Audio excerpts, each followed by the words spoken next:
Salut à tous, c'est Christian Mythologie Astrale. Si vous m'avez trouvé, c'est que vous êtes plutôt futé. Et aujourd'hui, on se retrouve dans un nouvel épisode du podcast pour parler un petit peu de Lilith dans les maisons.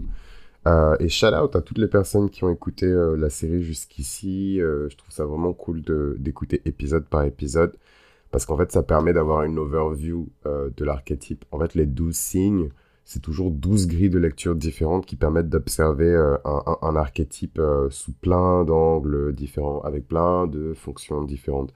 En tout cas, moi, c'est comme ça que mon cerveau fonctionne. Et de manière générale, l'interprétation de l'astrologie, c'est comme ça qu'elle fonctionne.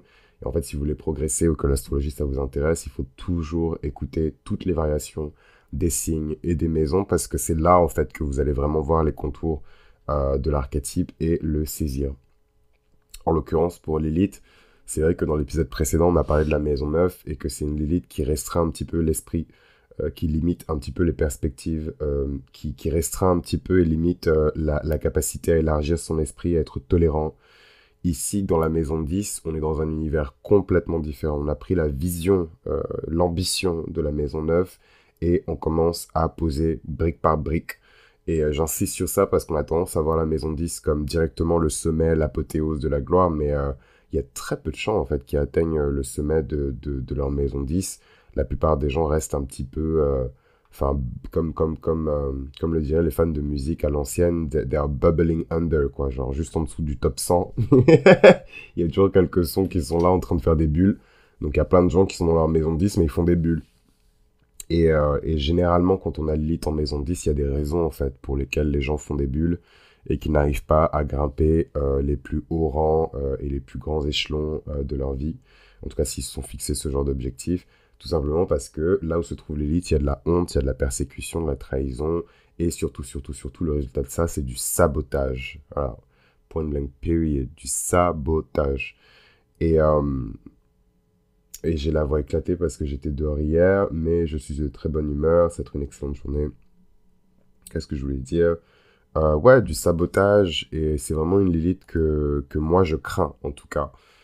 Parce que c'est généralement, dans le pire des cas, vraiment, voilà, la personne mal aspectée sur mal aspectée, aucune perspective spirituelle, Dieu n'existe pas, l'univers n'existe pas, je mange, je pète, je rote jusqu'à ce que je me...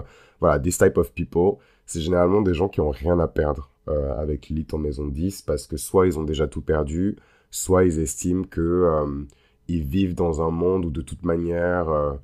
les puissants sont les méchants, les faibles sont les gentils. Forcément, hein, ça arrange toujours la personne. Ça arrange toujours la personne qui raconte l'histoire.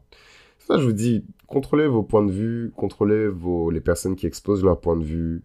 La personne qui vous dit ce qu'elle vous dit a toujours un, un, un intérêt ou un agenda secret pour vous dire ce qu'elle vous dit. Donc, il faut toujours regarder les intentions des gens, leur profil. Enfin, je sais que c'est pas la mode. Comment dirais-je, surtout dans la version française, dans la vision pardon, française de l'astrologie, où en fait on est dans la continuité de notre système scolaire, où en fait on s'assoit en classe et on écoute un astrologue qui va vous expliquer par A plus B comment faire X et Y, et en fait on se tait, on pose pas vraiment de questions, et c'est très vertical. Il faut toujours analyser les motivations en fait des gens qui vous exposent, surtout les personnes qui vous exposent des idées.